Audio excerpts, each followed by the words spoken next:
क्या आप यकीन करेंगे कि एक लड़का अपनी होने वाली पत्नी के साथ शादी की तैयारियों में करोड़ों रुपए खर्च कर रहा था, लेकिन उसी लड़की ने अपने प्रेमी के साथ मिलकर उसकी मौत की पूरी साजिश रच रखी थी।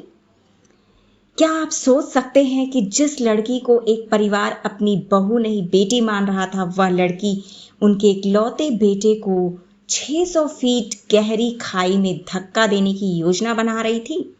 18 जून 2026 महाराष्ट्र के लोहगढ़ किले की खतरनाक पहाड़ियों के बीच जो हुआ, उसने पूरे देश को झकझोर कर रख दिया।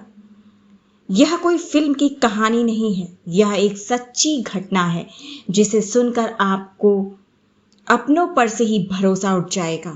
एक अमीर परिवार का इकलौता वारिस, 17 करोड़ की शाही शादी, करोड़ों के सपने और फिर एक ऐसा धोखा जिसने सब कुछ खत्म कर दिया। आखिर क्यों एक लड़की ने अपने होने वाले पति को मौत के घाट उतार दिया?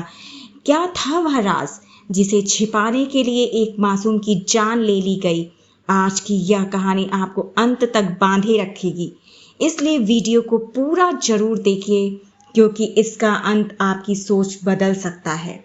18 जून 2026 की सुबह महाराष्ट्र के पुणे जिले में स्थित ऐतिहासिक लोहगढ़ किले पर मौसम का कुछ अलग ही था। पहाड़ियों के ऊपर हल्की धुंध तैर रही थी।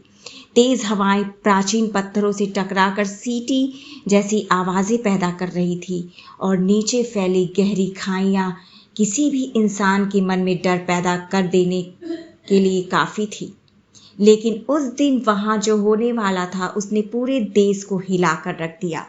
यह कहानी 26 वर्षीय केतन विशाल अग्रवाल की है, जो पुणे के एक प्रतिष्ठित कारोबारी परिवार का इकलौता बेटा था।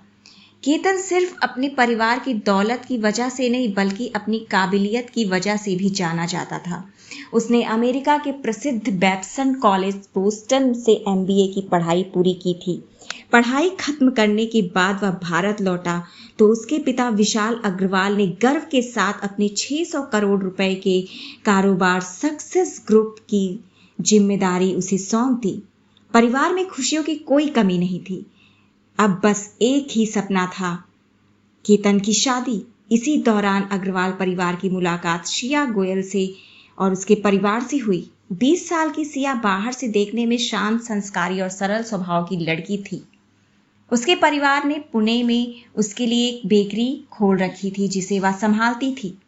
दोनों परिवारों की मुलाकातें बढ़ी और आखिरकार 11 फरवरी 2026 को बड़े धूमधाम से केतन और सिया की सगाई कर दी गई। शादी की तैयारियां शुरू हो गई। उदयपुर के एक भव्य पैलेस को बुक किया गया था। मेहमानों के लिए प्राइवेट जेट तक की व्यवस्था की गई थी।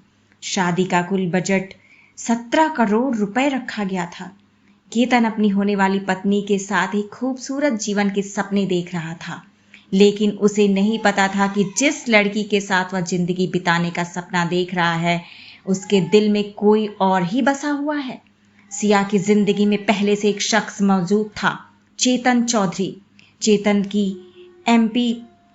MPSC मार्केट में ड्राई फ्रूट्स की दुकान थी। उसी मार्केट में सिया बेकरी की दुकान थी। यही दोनों की मुलाकात हुई और धीरे धीरे उनका रिश्ता गहरा होता चला गया। जांच में पता चला कि ये सिर्फ 1 साल के अंदर दोनों के बीच 2000 से भी ज्यादा फोन कॉल्स हुई थी और दोनों ने करीब 240 घंटे तक एक दूसरे से बात की थी। सिया चेतन से बेइंतहा प्यार करती थी, लेकिन परिवार के दबाव और सामाजिक प्रतिष्ठा के कारण उसकी सगाई केतन के साथ कर दी गई। जब केतन को किसी तरह पता चला कि सिया का पहले कोई बॉयफ्रेंड था, तो उसने सीधे उससे सवाल किया। सिया ने बिना झिझक झूठ बोल दिया। उसने कहा कि वह रिश्ता बहुत पहले खत्म हो चुका है और अब उसकी जिंदगी में सिर्फ केतन है। केतन ने उस पर विश्वास कर लिया। उसे क्या पता था कि यह झूठ एक दिन उसकी जान ले लेगा। सिया और चेतन के सामने अब उससे भी बड़ी समस्या केतन था। अगर शादी हो जाती तो उनका रिश्ता हमेशा के लिए खत्म हो जाता। वे शादी तोड़ सकते थे, लेकिन उन्होंने एक खतरनाक रास्ता चुना। उन्होंने फैसला किया कि केतन को हमेशा के लिए रास्ते से हटा देंगे। सबसे पहले उन्होंने बाली ट्रिप को निशाना बनाया। केतन ने शादी से पहले सिया के साथ इंडोनेशिया घूमने का प्लान बनाया था। सभी टिकटें और होटल बुक हो चुके थे, लेकिन एयरपोर्ट पहुंचने पर अचानक पता चला कि केतन का पासपोर्ट गायब है। उसने पूरा बैग छान मारा, सब कुछ मौजूद था, सिर्फ पासपोर्ट नहीं।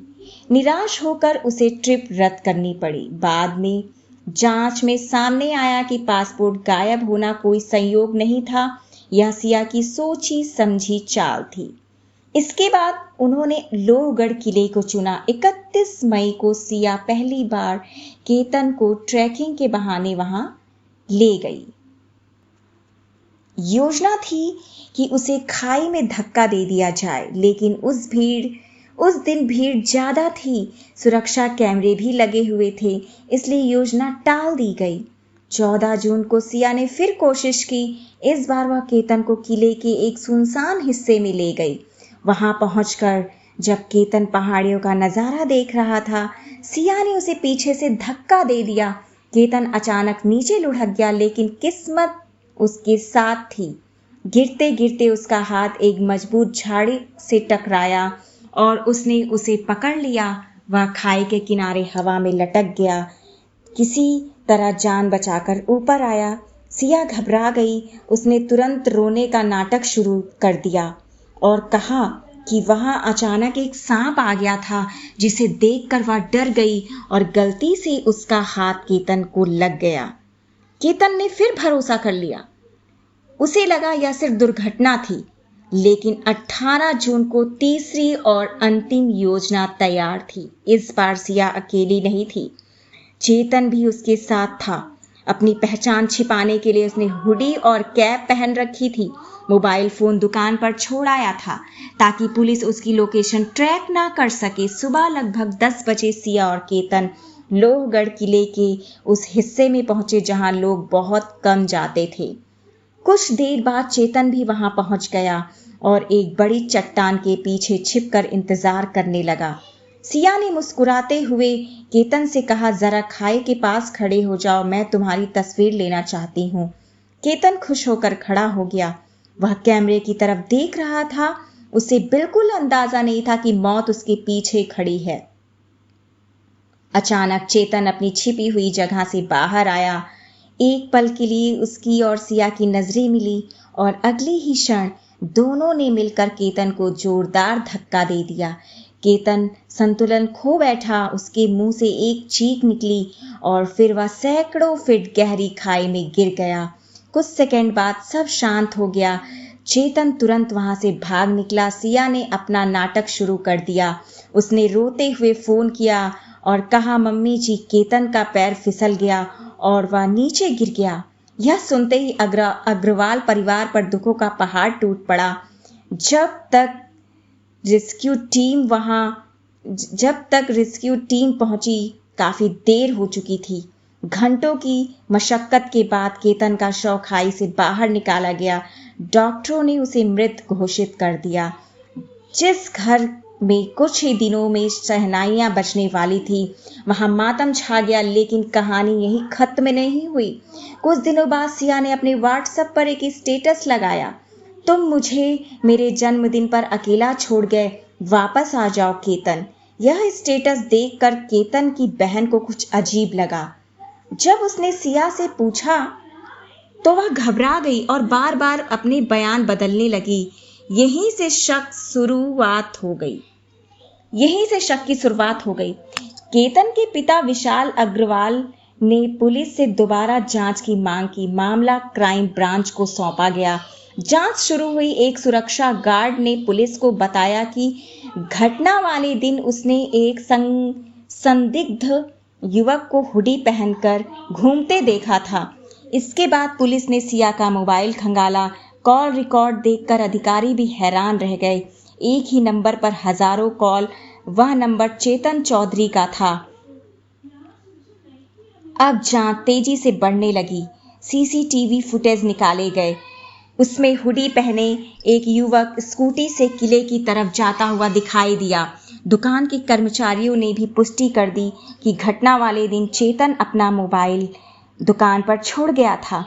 पुलिस को अब तस्वीरें साफ दिखाई देने लगी। 23 जून की रात पुलिस ने चेतन को गिरफ्तार कर लिया। कुछ घंटों बाद सिया भी हिरासत में ले ली गई। पूछताछ के दौरान पुलिस ने एक एक करके सारे सबूत उसके सामने रख दिए। काफी देर तक झूठ बोलते रहे, लेकिन आखिरकार चेतन टूट गया। उसने पूरी साजिश कबूल कर दी। उसने बताया कि कैसे उन्होंने महीनों पहले ये योजना बनाई थी कि कैसे 18 जून को दोनों मिलकर केतन को खाई में धक्का देंगे। जब यह खबर मीडिया में आई तो पूरे देश में सनसनी फैल गई। हर कोई यही पूछना चाह रहा था, अगर सिया शादी नहीं करना चाहती थी तो उसने रिश्ता तोड़ दिया। अगर सिया शादी नहीं करना चाहती थी तो उसने रिश्ता तोड़ क्यों नहीं दिया? अगर वह चेतन से प्यार करती थी तो वो सच क्यों नहीं बोली? एक सच कई जिंदगियां बचा सकती थी, लेकिन एक झूठ ने पूरा परिवार बर्बाद कर दिया। केतन के पिता ने मीडिया से कहा, अगर वह मुझे सिर्फ एक बार बता देती कि वह किसी और से प्यार करती है तो मैं खुद वह रिश्ता खत्म कर देता, लेकिन मेरे बेटे की जान लेने के क्या हक था उसको? आज भी यह मामला लोगों को सोचने पर मजबूर करता है कि रिश्तों में विश्वास कितना कीमती होता है और धोखा कितना विनाशकारी। एक युवा जिंदगी खत्म हो गई, एक परिवार हमेशा के लिए टूट गया और एक साजिश ने यह साबित कर दिया कि कभी कभी सबसे खतरा दुश्मनों से नहीं बल्कि उन लोगों से होता है जिन पर हम सबसे ज्यादा भरोसा करते हैं। दोस्तों, केतन अग्रवाल की कहानी सिर्फ एक क्राइम स्टोरी नहीं है, यह उस भरोसे की कहानी है जो गलत इंसान पर किया गया। यह उस परिवार की कहानी है जिसने अपनी होने वाली बहू को बेटी समझा, लेकिन बदले में उन्हें अपने इकलौते बेटे की अर्थी उठानी पड़ी। अगर सिया सच बोल देती, अगर उसने शादी से पहले अपने परिवार को अपनी मर्जी बता देती, तो शायद आज एक बेटा जिंदा होता, एक माँ की गोद सूनी ना होती और एक पिता का सहारा उनसे ना छिनता। याद रखिए, झूठ कुछ समय के लिए सच को छिपा सकता है, लेकिन सच को हमेशा के लिए नहीं मार सकता। आप इस पूरे मामले के बारे में क्या सोचते हैं? क्या यह सिर्फ प्यार में अंधेपन का मामला था या फिर लालच और स्वार्थ की हद? अपनी राय कमेंट बॉक्स में जरूर लिखिए। अगर आपको ऐसी सच्ची क्राइम कहानियां पसंद हैं तो वीडियो को लाइक करें, चैनल को सब्सक्राइब करें और बेल आइकन दबाना ना भूलें। मैं आपसे फिर मिलूंगी एक और हैरान कर देने वाली सच्ची कहानी के साथ। तब तक सतर्क रहिए, सुरक्षित रहिए और अपने आसपास के लोगों को पहचानने की कोशिश कीजिए। जय हिंद।